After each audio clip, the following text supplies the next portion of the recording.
Hold him still. Hector Crane's command cracked across the training yard. Nightfire reared beneath the July sun, his black forelegs striking at empty air. A stable boy stumbled backward. Another dropped the lead rope. Under the white pavilion, crystal glasses stopped halfway to painted lips. The noble guests had been drinking chilled wine and discussing the coming Thornfield Cup. Only moments earlier, they had laughed over betting odds, while servants carried silver trays through the shade. Now they watched the stallion as though his terror were another form of entertainment. Iris Bellamy knew better. Nightfire was not angry. He was in pain. She stood behind Lady Celeste Whitcomb with a pitcher of lemonade in her hands. Cold water ran over her fingers while heat shimmered above the yard. "Do not spill that on my dress," Celeste said. Iris barely heard her. Nightfire struck the ground with his left forehoof, then pulled it up sharply. Sweat darkened his coat. White showed around his eyes. Hector shoved a lead rope into the hands of the newly hired groom. "Take him around the yard." The man had arrived less than an hour ago, wearing a faded brown coat and boots worn pale at the toes. He had introduced himself as Matthew Hale.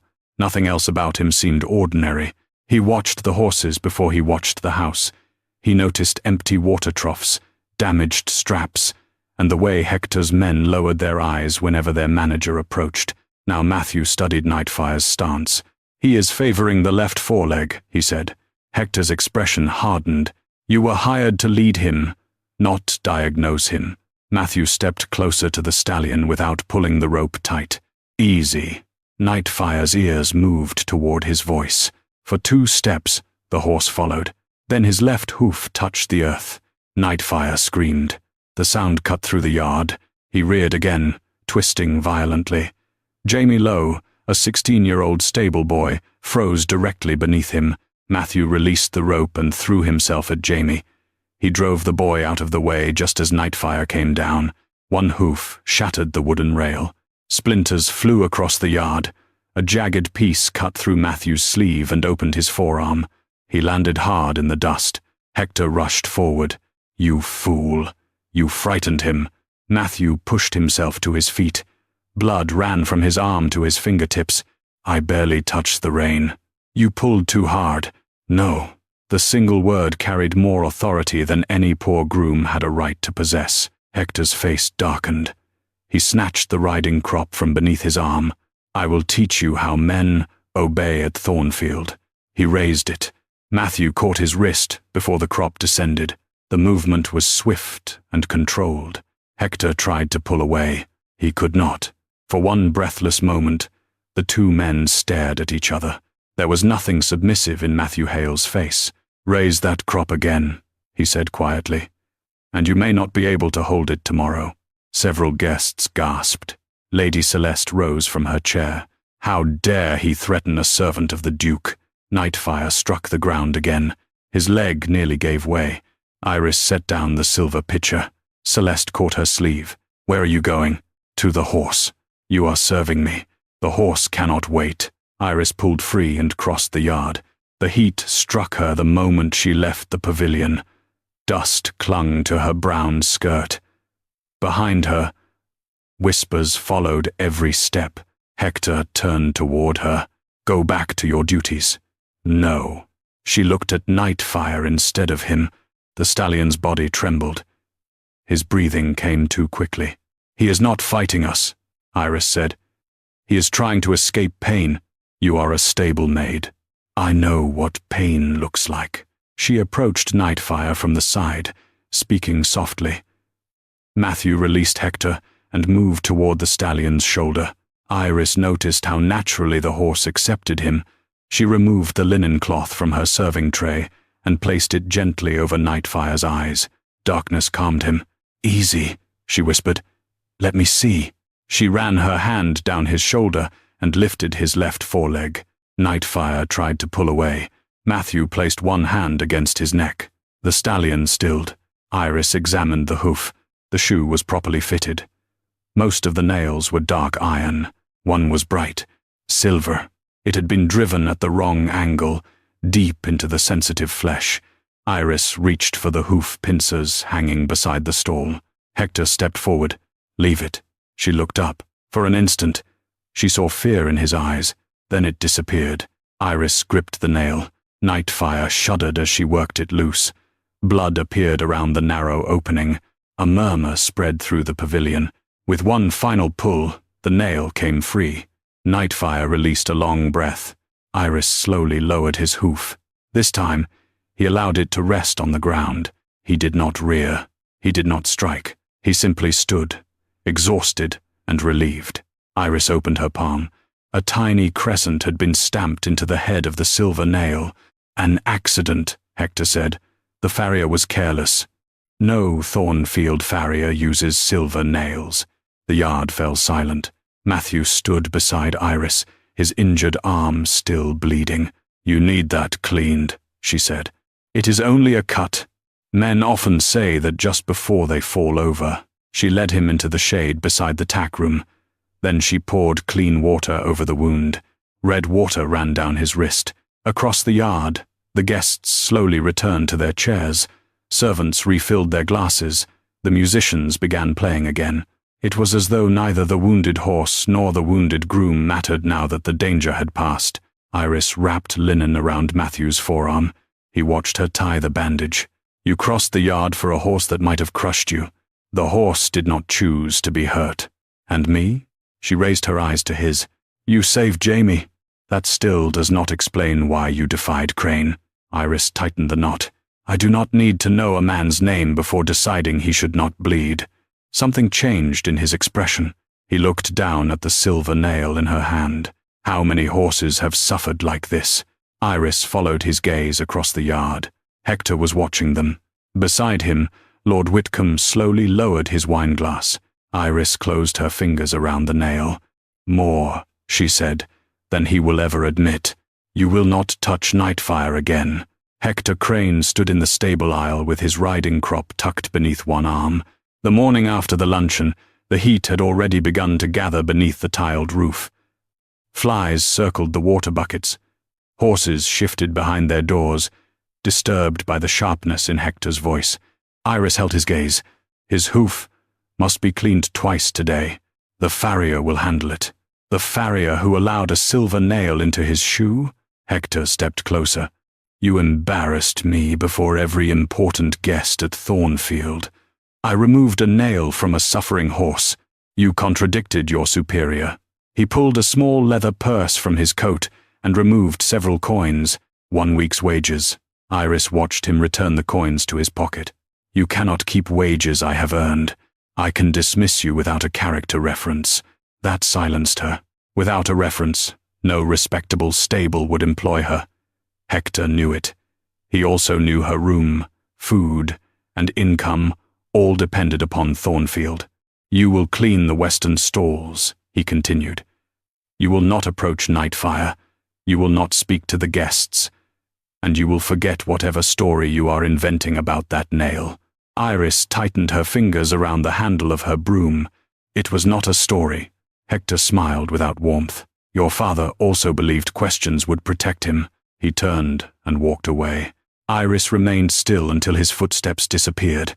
Only then did she release the breath trapped in her chest. The western stalls had not housed valuable horses in years. Dust covered the doors.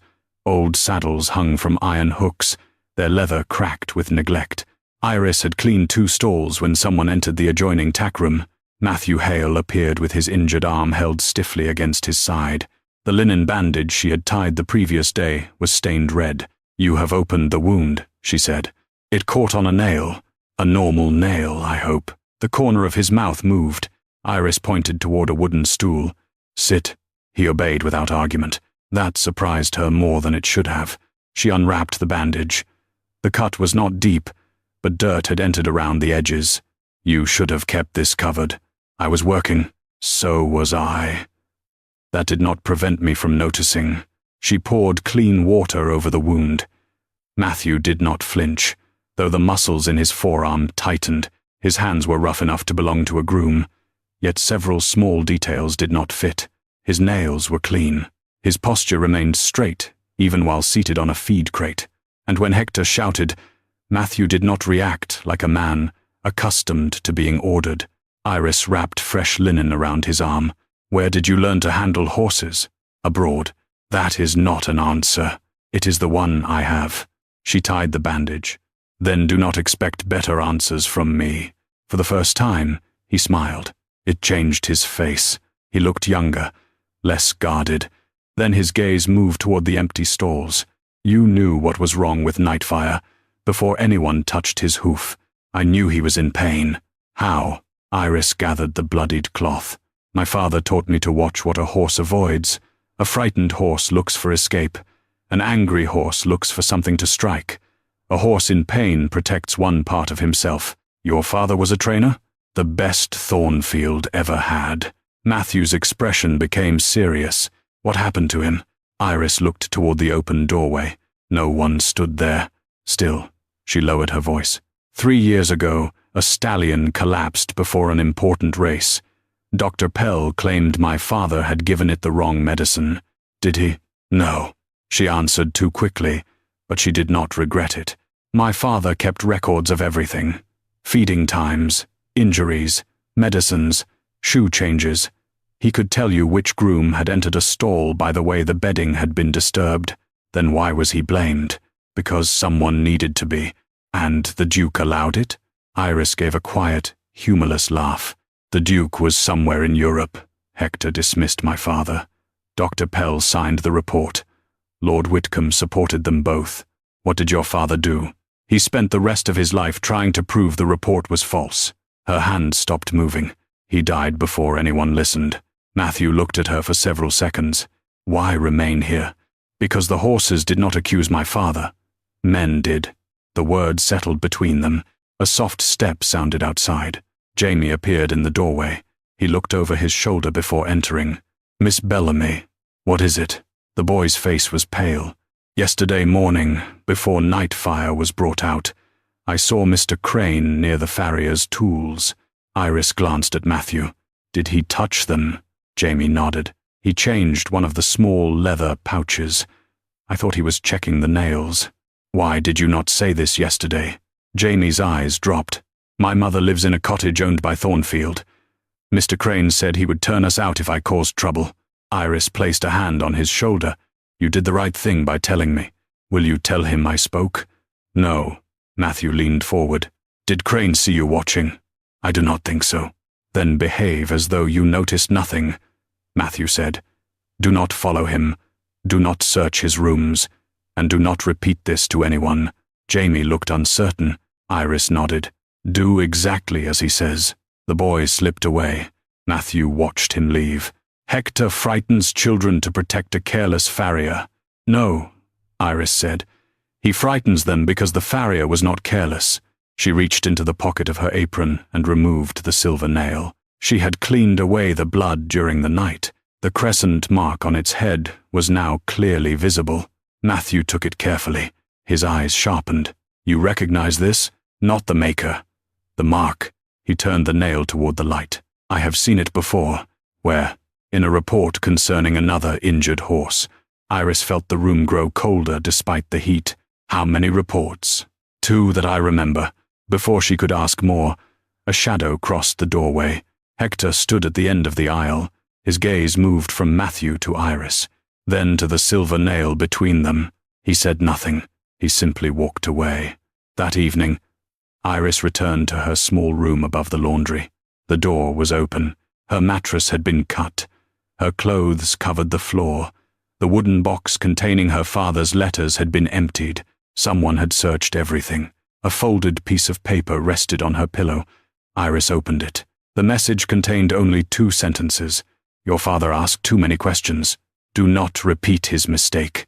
Silver Crown nearly collapsed before the morning exercise began. The grey stallion took 3 uncertain steps, lowered his head, and stumbled against the stable wall. Iris caught the lead rope before he fell. Clear the aisle. The stable hands moved back. Silver Crown's breathing was slow and heavy. His eyelids drooped. There was no swelling in his legs and no sign of fever. Dr. Pell arrived several minutes later, smelling of expensive tobacco. He placed 2 fingers beneath the horse's jaw, listened to his breathing, then stepped away. Exhaustion. Iris looked at him. He has not trained since yesterday. Then he is weaker than we believed. He was alert during the first feeding. Pell brushed dust from his sleeve. You are not a veterinary surgeon, Miss Bellamy. No. I am merely the person who has watched him every morning for 4 years. Hector stood behind the doctor. That is enough. Iris ignored him and lifted Silver Crown's feed bucket. A bitter smell rose from the damp oats. It was faint, almost hidden beneath molasses. She had smelled it once before when her father treated a nervous mare after surgery. A sleeping draught. Iris took a folded cloth from her apron and gathered a small portion of the oats. Hector noticed. What are you doing? Saving a sample. You will put that back. No. His eyes narrowed. Before he could reach her, Matthew Hale stepped into the aisle. Mr. Crane. Hector turned. Matthew pointed toward the far paddock. One of the southern gates has come loose. Hector swore and ordered 2 men to follow him. Dr. Pell left with him, insisting that Silver Crown only needed rest. Iris waited until they were gone. You lied, she said. Matthew looked at the gate. It is loose. Because you loosened it? Only enough to become useful. Iris should have been angry. Instead, she handed him the cloth containing the oats. He smelled it carefully. Medicine? A sedative, I think. Not enough to kill him. Enough to make him slow. For the exercise? For anyone watching his performance. Matthew folded the cloth and placed it inside his coat. You should not carry this. And you should. If Crane searches you, he will find it. If he searches a new groom, he may simply dismiss him. Matthew's expression remained calm. He will not dismiss me. The certainty in his voice troubled her. Before she could question him, Jamie appeared at the end of the aisle. Mr. Crane is returning. Iris led Silver Crown into an empty stall. Matthew walked away without another word. That night, Iris waited until the stable yard became quiet. The warning in her room remained hidden beneath her mattress. Your father asked too many questions. Do not repeat his mistake. She had read the words so often that she could see them even in darkness. A light appeared beneath Hector's office door. Iris stopped.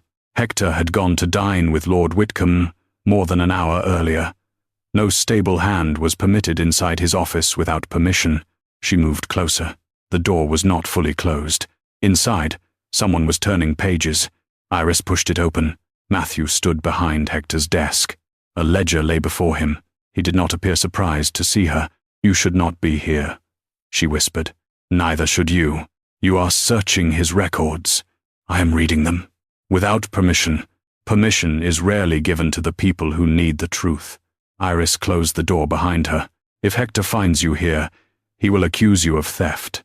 He already believes I am troublesome. That is not the same as being transported for stealing a nobleman's records. Matthew glanced down at the ledger. These are not a nobleman's records. They concern the horses and the workers of Thornfield. They belong to the Duke. Does that make them honest? His question stopped her. Iris approached the desk. The ledger contained the names of horses injured during the previous 3 years. Beside each name were training dates, veterinary findings, and expenses. Several entries had been altered. Ink had been written over older figures. Pages had been cut close to the binding. Silver Crown's name appeared near the bottom. Next to it was a payment for medicine dated 3 days earlier. Iris touched the line. Pell claimed he had not treated Silver Crown this month. Matthew turned another page. Nightfire's shoeing record says all nails were supplied by the Thornfield forge. The silver nail did not come from our forge. Then someone changed the record. Iris studied him. You know how to read accounts. So do you. My father taught me. Mine believed ignorance was expensive. It was not the answer she wanted. She looked again at the missing pages. The Duke should know about this. Matthew's face became unreadable. Perhaps he does. He does not. You sound certain. A man who knew what happened here would either stop it or deserve to lose this place. Matthew's jaw tightened. Iris continued before caution could silence her.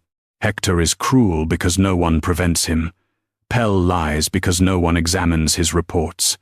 Whitcomb treats Thornfield like his private gambling table because the man who owns it has been absent for years. You blame the Duke for crimes committed by other men? I blame him for leaving power in their hands. Matthew said nothing. Iris lowered her voice. A cruel manager is dangerous. An absent master makes impossible. For a moment, she thought he might become angry. Instead, he looked down at the ledger. You are right. The answer surprised her. He opened the rear cover. A narrow strip of paper remained where several pages had been cut out. Only one letter was visible. V. Footsteps sounded outside.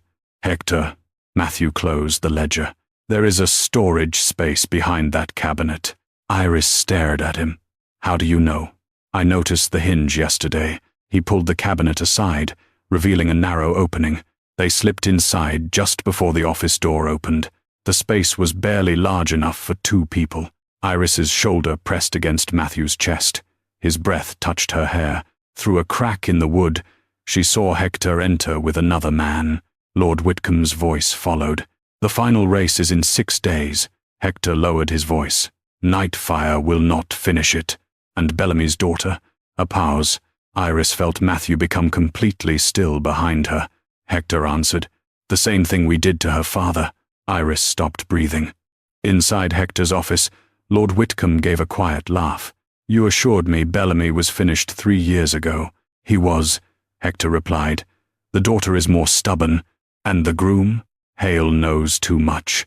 I will remove them both before the magistrate arrives. Matthew's hand closed around Iris's wrist, not painfully. A warning. Remain silent. Whitcomb moved closer to the hidden cabinet. For one terrible moment, Iris believed he had heard them. Then a chair scraped across the floor. Do not fail me again, Whitcomb said. The office door opened. 2 sets of footsteps faded down the corridor. Matthew waited before shifting the cabinet aside. Iris stepped into the office. Her legs felt unsteady. They destroyed my father. We heard a threat, Matthew said. Not a confession. You still doubt me? No. I am telling you what a magistrate will say. He opened the ledger again. We need evidence they cannot explain away. Iris looked at the torn pages. You speak as though you have done this before. Matthew met her eyes. Before he could answer, a bell rang outside. Once, then twice. The alarm used when a horse escaped or a fire began. They left the office at once. No horse was loose. Instead, stable hands were gathered outside Iris's room. Hector stood at the center of them. Dr. Pell held a small glass bottle. Lady Celeste watched from the stairs. One gloved hand pressed dramatically to her chest. Hector smiled when Iris appeared. There she is. Iris looked at the bottle. Dark liquid moved inside it. What is that? Medicine stolen from Dr. Pell. Pell removed the stopper. The same sedative found in Silver Crown's feed. I did not put it there. We found it beneath your mattress, Hector said.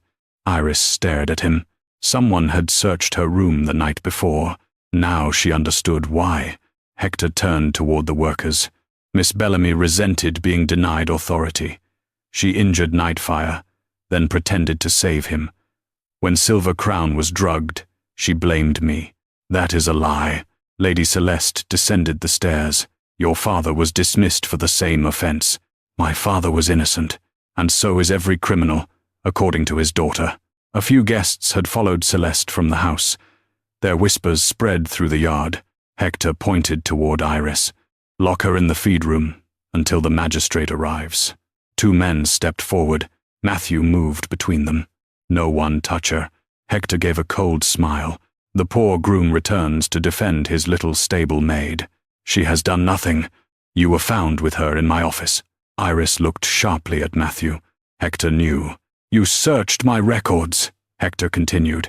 You threatened me before witnesses. Now you obstruct an arrest. He turned to the stable hands. Seize them both. No one moved. Matthew's expression had changed. The rough groom remained, but something beneath the disguise had become visible. Command, authority. Hector raised his voice. I gave an order. A carriage rolled into the yard. Its door opened before it fully stopped. A tall man, in a dark coat, stepped down, carrying a leather case. Hector frowned. This is private property. The stranger ignored him. He walked directly to Matthew and bowed. "Your Grace." Silence struck the yard. Iris felt the world tilt beneath her feet. Hector stared. "What did you call him?" The stranger opened the leather case. Inside lay official documents sealed with dark red wax. Matthew reached beneath his shirt and removed a narrow chain. A heavy signet ring hung from it. He slid the ring onto his finger. The crest of Thornfield caught the morning light. "My name," he said, "is Marcus Halewood." His voice no longer carried the careful roughness of Matthew Hale. "I am the Duke of Thornfield." Hector took one step backward. Lady Celeste's face lost its color. Every stable hand bowed. Iris did not. She could only remember the water running over Marcus's injured arm, the questions he had asked, the truths she had told him about the absent Duke. Marcus looked at Hector. "You are suspended from all authority at Thornfield." "You cannot believe her," Hector said. "She poisoned the horse. I believe evidence." Marcus turned toward the man with the case. "Mr. Cole, send for the magistrate. No one leaves the estate." Lord Whitcomb appeared at the entrance to the house. He seemed surprised, but not frightened. Hector pointed at Iris. The bottle was found in her room. Marcus looked at her. "Miss Bellamy, examine it." Iris hesitated. Everyone was watching. She took the bottle from Dr. Pell. Blue wax sealed the narrow ridge below the stopper. A faint scent of orange blossom clung to the glass. Iris looked toward Celeste. The same blue wax sealed the letters tied beside her writing case. The same perfume surrounded her. "This bottle was placed in my room," Iris said. "The medicine is not the same mixture used on Silver Crown." Pell stiffened. "How could you know?" The liquid in his feed smelled of valerian and poppy. "This contains laudanum." She raised the bottle, and the person who carried it wore orange blossom perfume. Every face turned toward Celeste. Her hand moved toward her throat. Lord Whitcomb stepped forward. "A bottle and a lady's perfume prove nothing." His voice remained calm. "Crane may have acted alone. The doctor may be mistaken. Surely the Duke will not ruin respected families because of a servant's imagination." Marcus looked at Iris, not at Whitcomb. Iris saw the truth then. Hector had been exposed, but Whitcomb was still protected by wealth, title, and the absence of evidence. Marcus had revealed his power. He had not yet won. When the crowd began to separate, he approached her. "Iris." She stepped away. "You allowed me to believe you were powerless. I needed to see how men behaved when they believed I had no authority. You were pretending." Her voice remained low, but it trembled. The rest of us were not. Marcus said nothing. Iris looked at the ducal ring on the hand she had bandaged. Then she turned and walked away. Marcus found Iris in Nightfire's stall before sunrise. She was kneeling beside the black stallion, cleaning the small wound in his hoof. The horse stood quietly, his nose lowered near her shoulder. Marcus stopped outside the door. "I owe you an apology." Iris continued wrapping the hoof. "You owe several people an apology." "I know. That does not sound like a duke. What should a duke sound like? Certain that he has done nothing wrong." Marcus entered the stall. He wore a dark coat now. His boots were polished. The signet ring remained on his hand. He looked like the man he had hidden from her. Iris preferred the groom with the torn sleeve. "I should have told you sooner," he said. "I believed secrecy would protect the investigation. It protected you." "Yes." The answer made her look up. Marcus did not offer an excuse. "You risked your work, your home, and your name," he continued. "I had another identity waiting whenever mine became dangerous." Iris rose. "At least you understand that now." "I understand that I asked you to carry risks I could escape." Nightfire shifted between them. Marcus rested a hand against the stallion's neck. "I need your help. You have lawyers, magistrates, and a house filled with men who bow whenever you enter. None of them recognized what was done to Nightfire. That does not make me your servant." "No." He held her gaze. "It makes you the person I should have listened to from the beginning." Iris studied him. "What are you offering?" "A formal position as an advisor during the investigation." "Under whose authority?" "Mine. Then Hector's replacement could dismiss me when this is over." Marcus paused. "What would you require?" "A written contract. His eyebrows lifted. Iris continued. A salary equal to the senior trainers, access to the stable records, authority to inspect any horse at Thornfield, protection for Jamie and every worker who gives evidence. Agreed. I am not finished. A faint trace of amusement appeared in his eyes. Continue. My father's dismissal must be investigated, not quietly. If the report against him was false, his name will be restored publicly. Marcus's expression became serious. Agreed. And I answer directly to you. Not Dr. Pell. Not Hector. Not Lord Whitcomb. You answer to the evidence. That will do. Marcus held out his hand. Iris looked at it. Then she placed hers in his. His fingers closed around hers. It should have felt like an agreement. Instead, she remembered his breath against her hair inside Hector's hidden cabinet. She withdrew first. They examined Nightfire after breakfast. Iris removed the saddle used during the previous week. At first, nothing appeared unusual. Then she ran her fingers along the underside. The leather was stiff near the left edge. She lifted it toward the light. A dark stain marked the padding. Marcus touched it. Oil. Something stronger. Iris smelled the leather carefully. It would irritate the skin once the horse began to sweat. Nightfire had not only been hurt by the silver nail. Someone had made the saddle burn against his body. They wanted him to appear uncontrollable, Marcus said. They wanted everyone to believe the problem was inside the horse. The words reminded Iris of her father. A man had been blamed because powerful people needed the truth to look like weakness. A stable hand appeared at the door. Miss Bellamy, Amos Reed is asking for you. Amos had worked as a farrier at Thornfield for more than 30 years. Age had bent his back, but his hands remained thick and steady. He waited inside the old forge with a wooden box beneath one arm.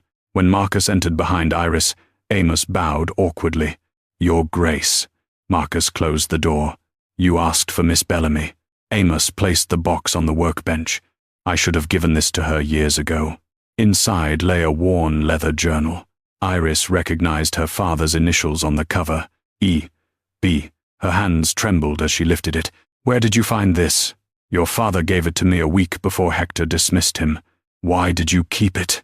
Amos lowered his eyes. He said to hide it until someone with enough power was willing to listen. Iris looked at Marcus. Marcus did not defend himself. Amos continued. Hector threatened my position. My sons worked here. I told myself silence would protect them.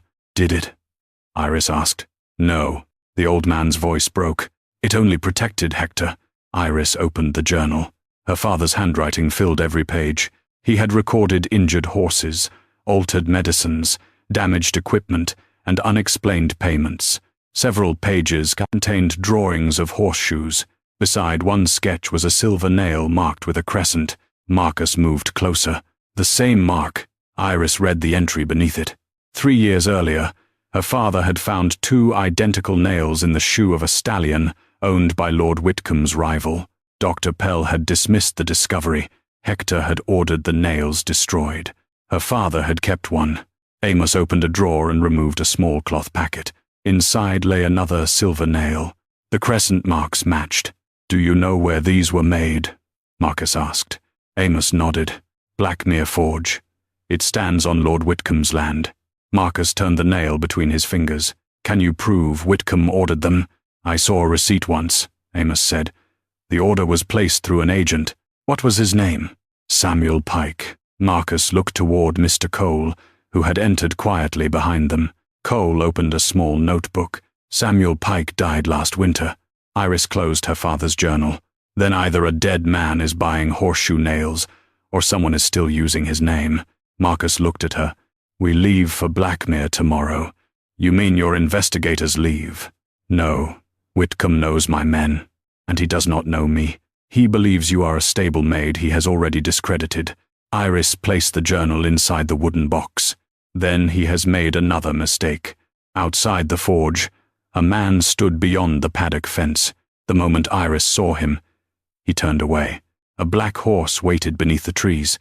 The stranger mounted and rode toward the southern road. The road to Blackmere. The road to Blackmere narrowed between high hedges and fields burned pale by summer. Iris sat opposite Marcus, inside an unmarked carriage. Her father's journal rested beneath her cloak, while the silver nail lay inside a small leather pouch at her waist. Marcus had suggested leaving the journal at Thornfield. Iris had refused. "It has already disappeared once," she said. "It remains with me, and if someone stops us, they will have to search me." Marcus looked toward the window. "That is precisely what concerns me." Iris almost smiled. "You brought me because Whitcomb's men would recognize your investigators. Worrying about danger now seems rather late. I can recognize a necessary risk without enjoying it." The carriage turned onto a rougher road. Neither spoke for several minutes. Marcus was dressed without his ducal coat or signet ring. He no longer looked like Matthew Hale, but neither did he resemble the Duke, who had silenced an entire courtyard. Somewhere between those two men, Iris still did not know whom to trust. Blackmere Forge stood beside an abandoned mill. Its roof had partially collapsed. Weeds grew through the entrance, and the furnace had long gone cold. Marcus stepped from the carriage first. "No recent tracks," he said. Iris pointed toward the mud near the wall. "One horse. Yesterday or this morning. The print was deep at the toe and lighter at the heel. The rider left quickly. Inside, broken tools covered the floor. A crescent had been carved into the stone above the furnace. The same crescent, stamped into the silver nails." Marcus opened several drawers. Empty. Iris crouched beside the workbench. Fine grey dust covered the wood, except for one clean rectangle near the back. Something was removed recently. A ledger, or a box. A voice came from the doorway. "You should not be here." An older woman stood outside holding a kitchen knife. Her dress was worn, but her grip was steady. Marcus raised both hands. "We are looking for Samuel Pike. My husband is dead." "I know." The woman's eyes hardened. "Then you know enough." Iris stepped forward. "My name is Iris Bellamy." The knife lowered slightly. "Elias Bellamy's daughter. You knew my father?" "Samuel did." The woman looked at Marcus. "And you?" "Marcus Halewood." Recognition passed across her face. She nearly curtsied, then stopped herself. "My husband trusted a nobleman once." Marcus accepted the accusation. "I am not asking for trust. Only the truth." Mrs. Pike led them to a cottage behind the mill. She placed a bundle of papers on the table. 3 years ago, Hector Crane ordered silver nails, marked with our crescent. Samuel believed they were decorative. Iris opened her father's journal beside the papers. The dates matched. "When did he learn otherwise?" she asked. "A groom came here with blood on his hands. He said a horse had gone lame after being shod." Mrs. Pike's mouth tightened. Samuel refused the next order. 2 days later, our forge burned. "Was Whitcomb involved?" Marcus asked. "I never saw him give an order." She removed a folded receipt from beneath the papers, but his seal paid for the work. The receipt listed 200 silver nails. The buyer was Samuel Pike. The date was 6 months after his death. Marcus studied the red wax pressed into the corner. A horse surrounded by thorned branches. Whitcomb's crest. "May I take this?" Mrs. Pike nodded. "Take it before someone returns for it." A floorboard creaked outside. Marcus reached for the door. A shadow moved past the window. By the time he stepped outside, the yard was empty. Only fresh hoofprints remained near the road. "We are being followed," Iris said. "We have been followed since Thornfield." Marcus ordered the driver to take the northern road home. An hour later, the carriage descended a steep hill bordered by trees. The left wheel struck a rut. Wood cracked beneath them. The carriage lurched sideways. Marcus seized Iris around the waist as the vehicle tipped. The door burst open, and they fell onto the grass. The carriage rolled onto its side. One horse broke free. The other screamed beneath the tangled harness. Iris pushed herself up. "The driver." Marcus reached him first. The man was alive but unconscious. Iris hurried to the trapped horse. The harness strap had been cut almost completely through before the journey.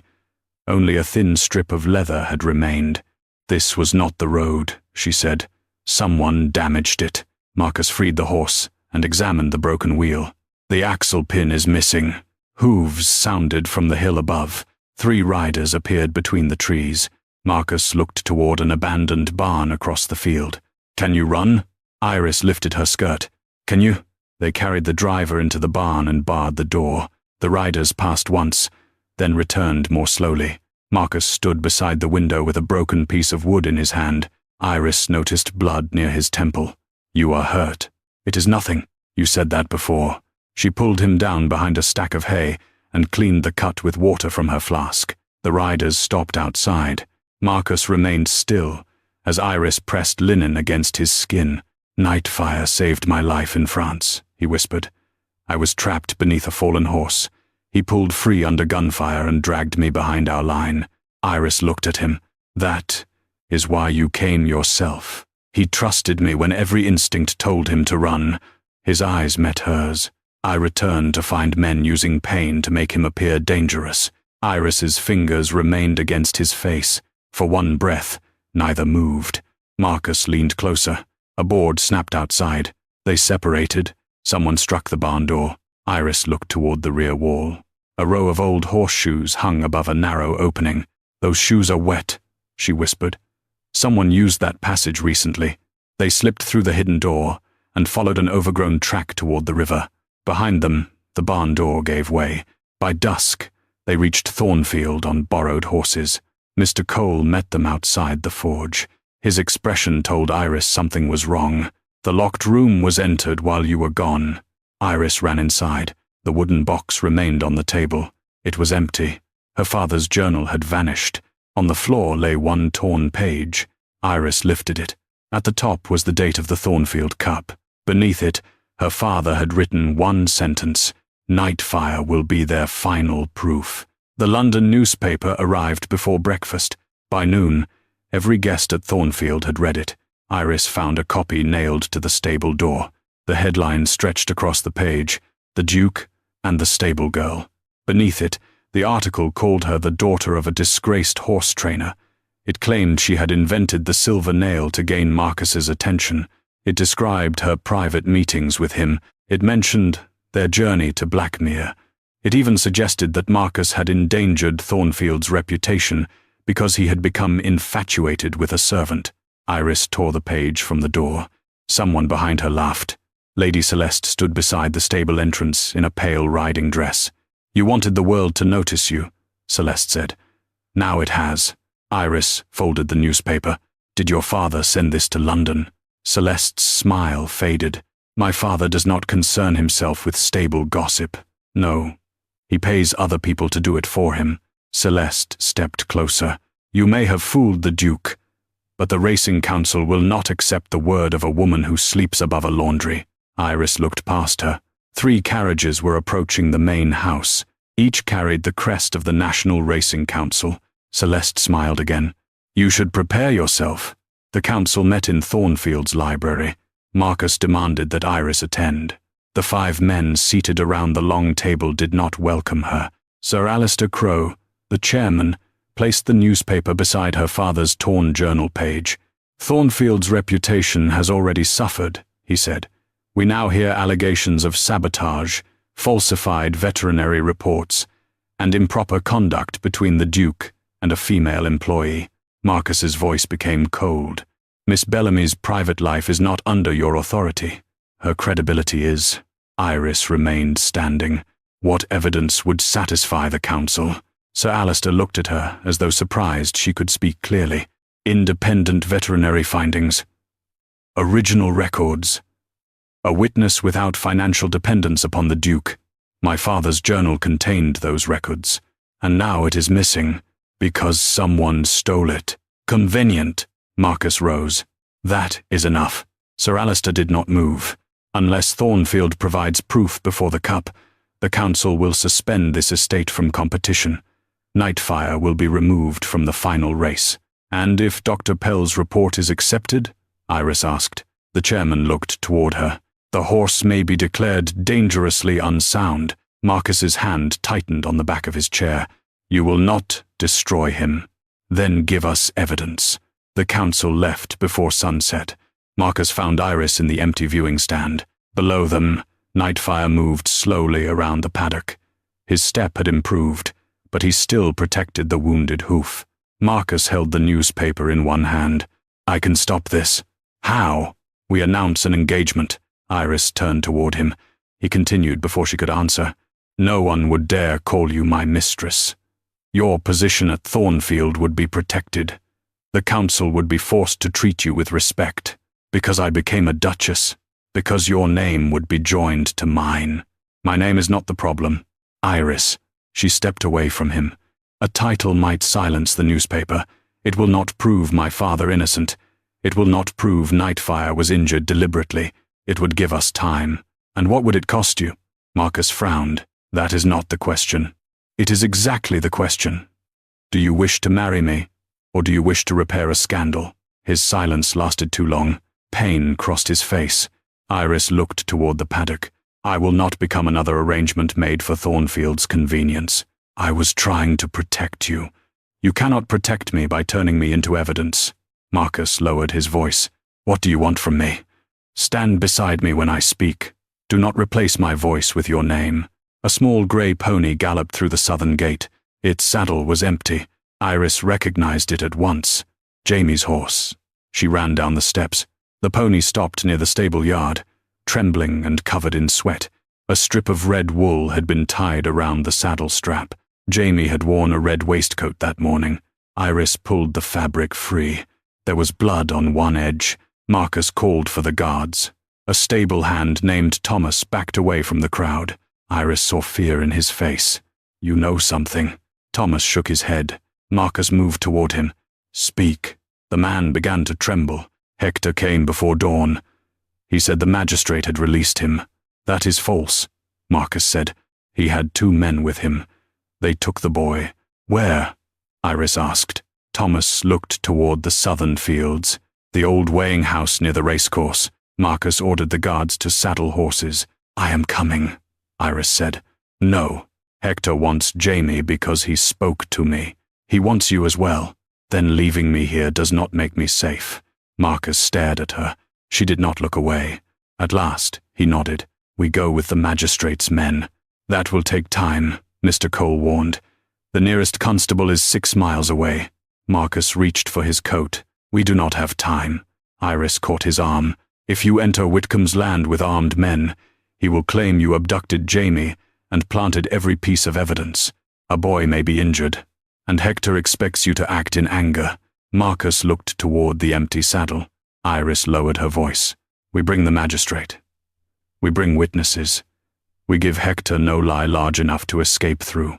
Marcus turned to Mr. Cole. "Send riders in both directions.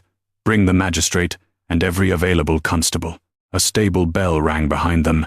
Once, twice, then again and again. Iris smelled smoke before she saw it. A stable boy ran from the northern yard. Fire. Orange light burst through the roof of the main barn. The doors had been chained from the outside. Inside, horses screamed. Nightfire was among them. "The north doors are chained." Thomas's shout barely rose above the screaming horses. Flames crawled across the barn roof. Burning straw fell through the rafters, scattering sparks into the stalls below. Men rushed toward the main entrance with buckets. Iris seized Thomas's arm. "Not there. The roof will fall." Marcus appeared beside her. "Where do we enter?" The question surprised her. He did not give an order. He waited for hers. "The exercise passage behind the western wall," Iris said. "It opens near Nightfire's stall." Marcus turned toward the stable hands. "You heard her. Follow Miss Bellamy." They ran around the burning barn. Smoke rolled beneath the eaves. The horses kicked against their doors, filling the air with splintering wood and terrified cries. Iris found the narrow passage and pulled the bolt. It did not move.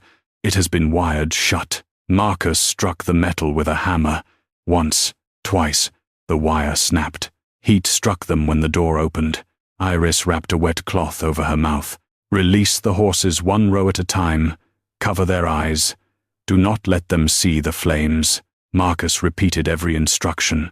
No one questioned him. No one questioned Iris either. They entered together.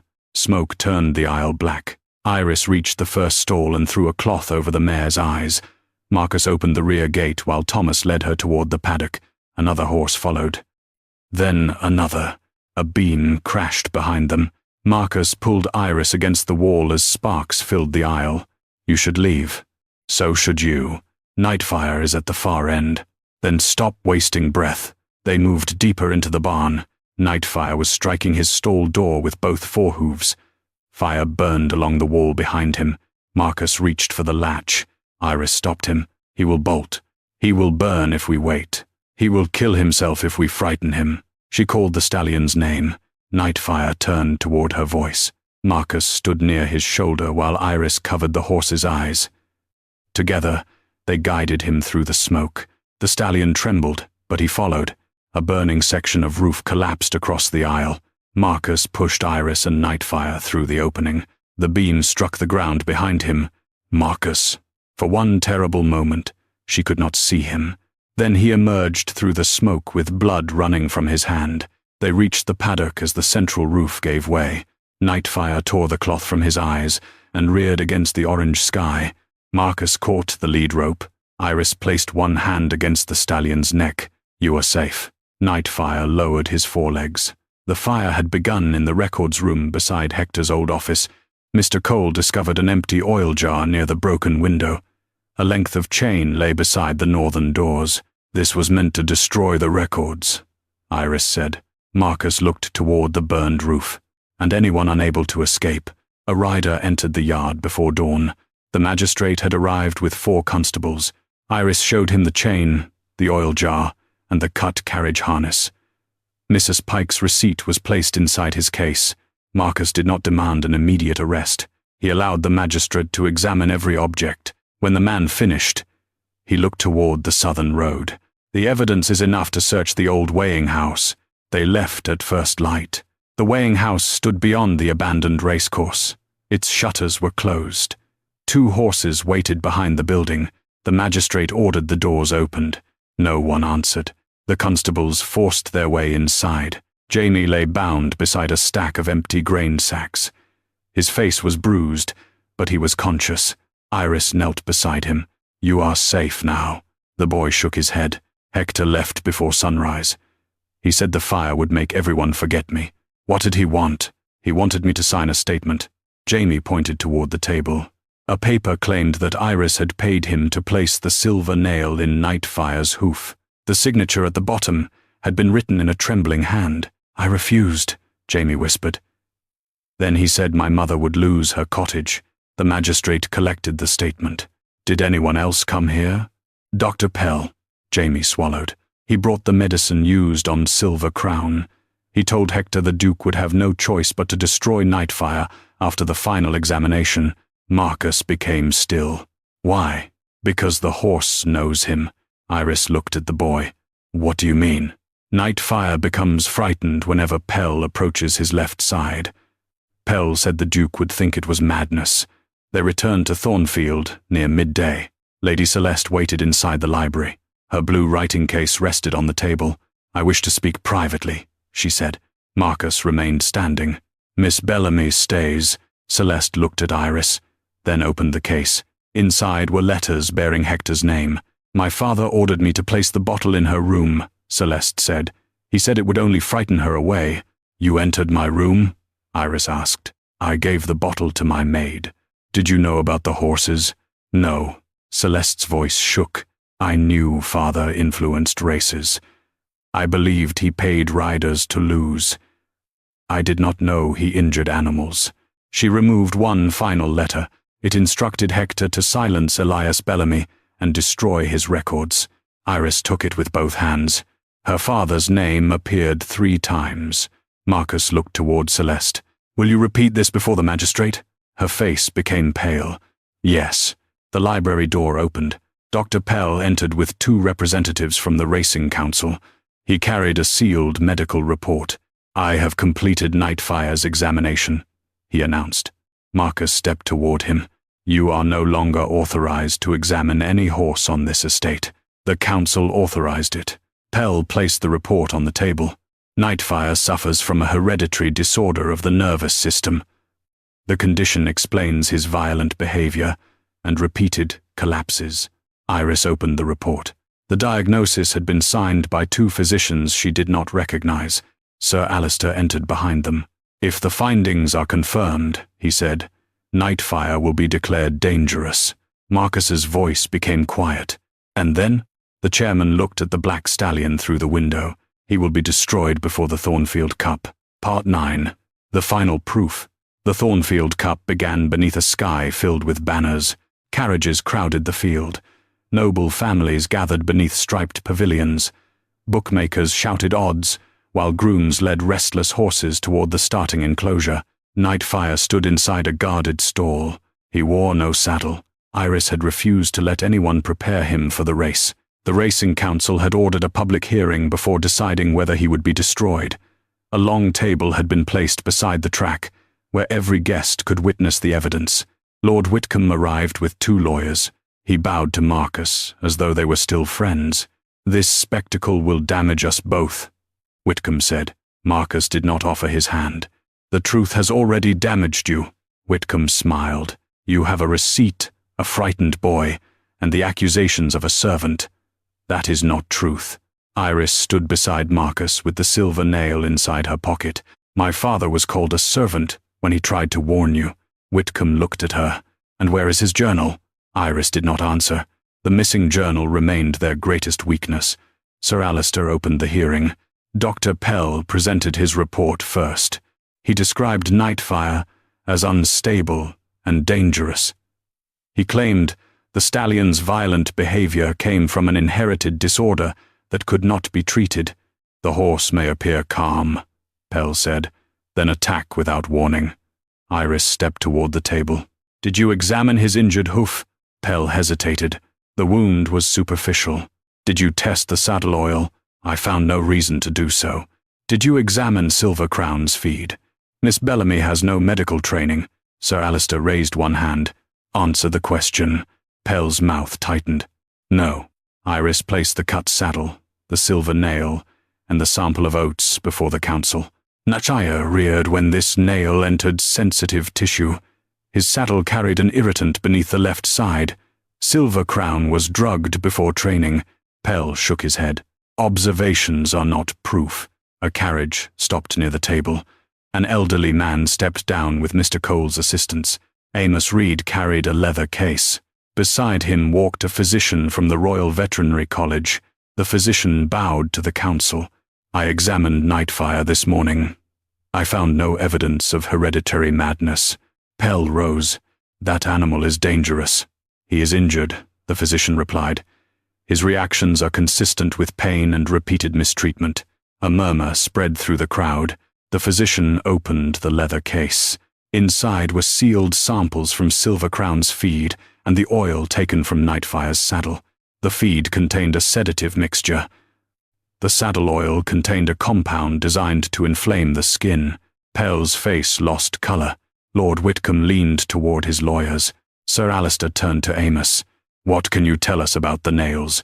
Amos placed the second silver nail beside Iris's. "Both came from Blackmere Forge.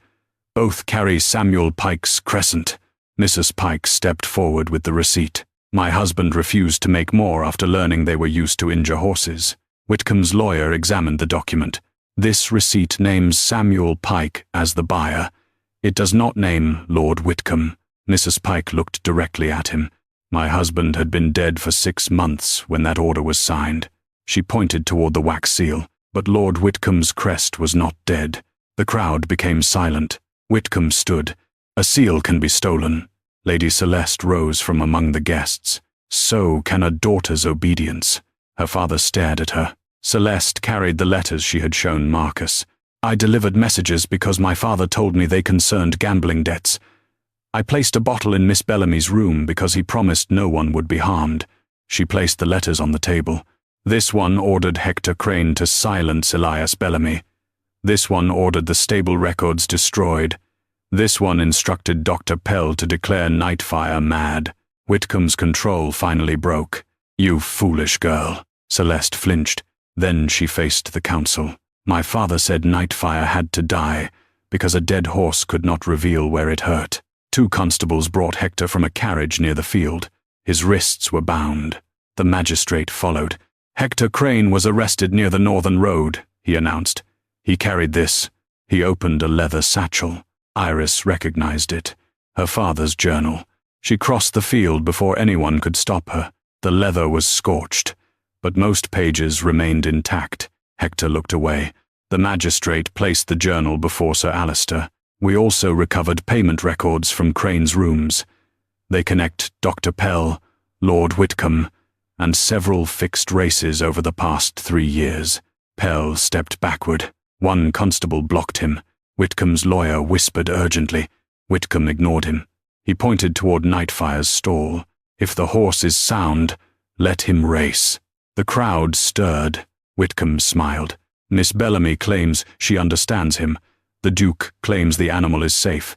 Let the stallion run, and we shall see whether he finishes. Sir Alistair looked toward Iris. A successful race would answer the remaining questions. Marcus spoke first. No.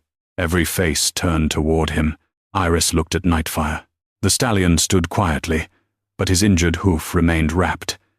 His body had endured pain, smoke, and fear. She stepped before the council. Nightfire will not race today. Whitcomb laughed. Because you know he cannot. Because he does not owe us suffering as proof. The laughter stopped. Iris removed the silver nail from her pocket and placed it beside her father's journal. You mistook pain for madness. You mistook silence for guilt. Now you want an injured horse to risk his life so powerful men may feel certain. She looked toward Sir Alistair. The evidence is here. If it is not enough, then no race will make you honest. Marcus moved beside her. Thornfield withdraws from the cup. The crowd erupted. Sir Alistair called for silence. He examined the letters, the journal, the receipt, and the payment records. Then he turned toward the magistrate. The council suspends Dr. Pell and Lord Whitcomb from every sanctioned race pending full proceedings. The magistrate nodded to the constables. Lord Whitcomb was seized. His dignity vanished at once. You cannot arrest me on the word of a stable woman. Iris met his furious gaze. No. She rested one hand on her father's journal. They are arresting you because everyone you silenced has finally spoken. 6 months after the Thornfield Cup, the bells of the village church rang for Elias Bellamy, not for his funeral. This time, they rang to restore his name. The official notice was read outside the courthouse before stable workers, trainers, farmers, and families who had once believed the accusations against him. The report signed by Dr. Pell was declared false. The records used to dismiss Elias were proven to have been altered. His name was removed from every list of disgraced trainers. Iris stood near the courthouse steps with her father's journal held against her chest. Marcus remained beside her. He did not speak for her. He did not stand in front of her. When the magistrate invited Iris to address the crowd, Marcus stepped back and allowed her to take the place alone. My father spent his final years asking people to examine the evidence, she said.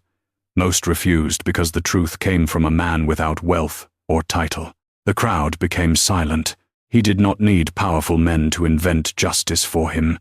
He needed them to stop protecting those who had denied it. Iris looked toward the stable workers gathered near the road. This notice cannot return the years taken from him. It cannot give him back the work he loved. But it proves that silence does not become truth simply because it lasts a long time. Amos Reed lowered his head. Jamie stood beside his mother, wearing a new red waistcoat. Marcus watched Iris with quiet pride. The legal proceedings continued for several months. Hector Crane pleaded guilty after the payment records, forged reports, and Jamie's testimony left him no path of escape. He was sentenced to imprisonment for kidnapping, arson, fraud, and cruelty to the horses under his care. Dr. Pell confessed to falsifying examinations and supplying sedatives. He lost his position, was barred by the racing authorities from working at sanctioned events, and agreed to testify against Lord Whitcomb. Whitcomb fought every accusation. His lawyers blamed Hector, Pell, Celeste, and even Samuel Pike. But the letters, the betting records, the forged receipts, and the payments made through dead men's names formed a chain too strong to break. He was convicted of fraud, conspiracy, and arranging the destruction of evidence. His property at Blackmere was seized to satisfy debts and restitution. Lady Celeste was not imprisoned. Her cooperation had exposed the final letters and prevented Whitcomb from destroying more records. She left England to live with an aunt in France. Before leaving, she sent Iris one letter. It contained no excuses, only an apology. Iris placed it inside a drawer and did not answer. Some wounds required forgiveness, others required distance. At Thornfield, the burned stable was rebuilt. Marcus ordered wider doors, safer lanterns, and water pumps in every section. No stall could be chained from the outside. Medicine was recorded by 2 witnesses, and every horse received an independent examination before a major race. Hector's office was never restored. In its place stood a classroom. A wooden sign hung above the entrance. The Bellamy training yard. The school belonged to Iris. Marcus had offered to build it for her at Thornfield, but she had refused until the agreement placed ownership and authority in her name. The yard trained young women who had been denied apprenticeships. It welcomed former cavalrymen who understood horses but struggled to find work after war. Poor village boys no longer depended upon the mercy of one powerful manager. Jamie became the school's first paid apprentice. Amos taught shoeing 3 mornings each week. Nightfire became their most patient teacher. He never raced again. Iris had expected Marcus to object. Instead, he had signed the retirement order himself. A horse should not be required to earn the right to survive, he told the racing council. Nightfire spent his days in the southern paddock. He carried no heavy saddle and answered to no starting bell. One evening, Iris found Marcus beside the fence watching him. The sunset lay across the field, and the air smelled of cut grass and clean leather. Marcus held 2 tin cups. He passed one to her. Iris looked at the water inside it. No silver pitcher? I was told you prefer practical things. I prefer honest things. His expression became serious. So do I. They stood together while Nightfire moved slowly through the grass. Marcus had visited the training yard almost every day since it opened. He asked Iris's advice before changing stable rules. He listened when she disagreed. When noble owners complained about receiving instructions from a woman, he directed them back to her. He had not mentioned marriage again. Iris had begun to wonder whether he never would. Marcus placed his cup on the fence. There is something I wish to give you. I already own the yard. I remember. And the contracts cannot be withdrawn. I remember that as well. He removed a small key from his pocket. It was plain iron, without jewels or decoration. What does it open? Iris asked. The western gate. That gate is never locked. It opens from Thornfield land onto the Bellamy yard. She studied him. Marcus continued. I ordered the wall removed this morning. The gate belongs equally to both properties. It may remain open or closed according to your choice. This is a very complicated way to discuss a gate. I am attempting not to make the same mistake twice. A nervousness entered his voice that Iris had never heard before. He reached into his coat and removed a ring.